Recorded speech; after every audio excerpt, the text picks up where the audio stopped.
ఓం అస్మద్ గర్భ్య నమః. కుంభకర్ణుడు మరణించాడు.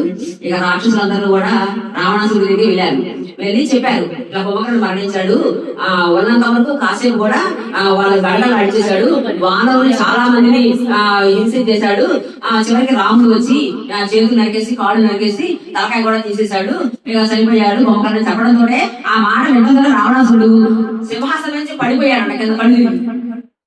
ఒక 10 నిమిషాలు అయ్యాక తెలివి వచ్చింది కదా, అదేంటి అసలు ఆ రాముడు ఎలా చంపుతున్నారు వీళ్ళందరినీ, ఏంటి అసలు ఆయన విష్ణుమూర్తి అనుకుంటా, ఆయన మానవుడు కాదు, ఆయన సాక్షాత్ విష్ణువే కాబట్టి ఇలా చేయగలుగుతున్నారు, ఎవరిని ఎంత యోధులు పంపించినా కూడా వాళ్ళు తిరిగి రావట్లేదు, చచ్చిపోతున్నారు, మరి ఇది ఎలా జరుగుతుంది ఏమిటి అని చెప్పని కుంభకర్ణుడు తప్పు కూడా వజ్రాయిగా ఆయన ఏం చేయలేకపోయింది, అలాంటి రామబాణంతో చనిపోయాడు అని చెప్పని అవన్నీ చెప్పుకుంటూ ఏడుస్తూ ఉంటాడు, ఆయన చేసిన భక్తాలు అన్ని కూడా చెప్పుకుంటూ ఏడుస్తూ ఉంటాడు.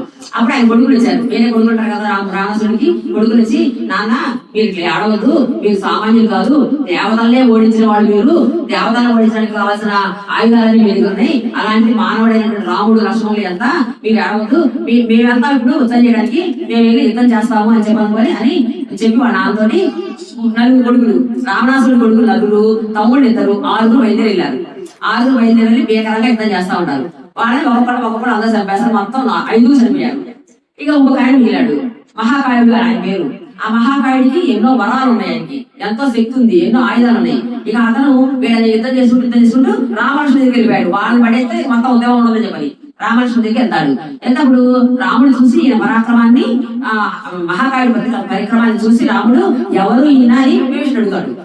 అయితే ఈయన మా అన్నయ్య కొడుకు, మా రావణాసుడి కొడుకు, చాలా వరాలు ఉన్నాయి ఆయనకి, బ్రహ్మదేవుడు ఇచ్చినటువంటి కవచం కూడా ఉంది ఆయనకి, యుద్ధంలో ఈయన గెలవడం చాలా కష్టం, అంత యోధుడు అని చెప్పి విభీషణుడు చెబుతాడు. ఓహో అట్లాగా అని చెప్పని లక్ష్మణుడు యుద్ధం చేయడానికి బయలుదేరతాడు. ఈ మహాకాయుడితోటి మహాకాయుడు లక్ష్మణుడు యుద్ధం చేస్తున్నారని చెప్పి ఈ యుద్ధాన్ని చూడడానికి ఎలా ఉంటుందో చూడాలని దేవతలు ఋషులు అందరూ కూడా ఆకాశ మార్గాల్లో వచ్చి నుంచొని చూస్తున్నారట.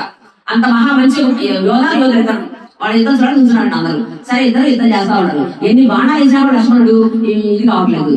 ఏంటి అని చెప్పి అనుకుంటా ఉంటే అప్పుడు గాలిదేవుడు గాలి రూపంలో వచ్చేసి లక్ష్మణుడు చెవులో చెబుతాడు, అతనికి బ్రహ్మదేవుడు ఇచ్చినటువంటి ఆ వజ్రాయుధం అన్నది కవచం ఉన్నది, వజ్ర కవచం ఉన్నది, నువ్వు వజ్రాయుధంతో కొట్టావంటే ఆ కవచం పగిలిపోద్ది అని చెప్పి వాయుదేవుడు చెప్తాడు గాలి రూపంలో వచ్చి చెవులు లక్ష్మణుడికి. అప్పుడు ఆ వజ్రాయుధాన్ని ప్రయోగిస్తే అది మొక్కలు అయిపోయి కూలిపోయాడు కదా మహాకాయుడు. అప్పుడు మళ్ళీ రాష్ట్రంలో కూడా రావణాసుడికి వెళ్ళిపోయి మీరు పంపించిన 6 మరణించేశారు, మొత్తం ఇదైపోయిందని చెప్పి చెప్తా ఉంటే మళ్ళీ సొంతపడిపోతారు ఆయన.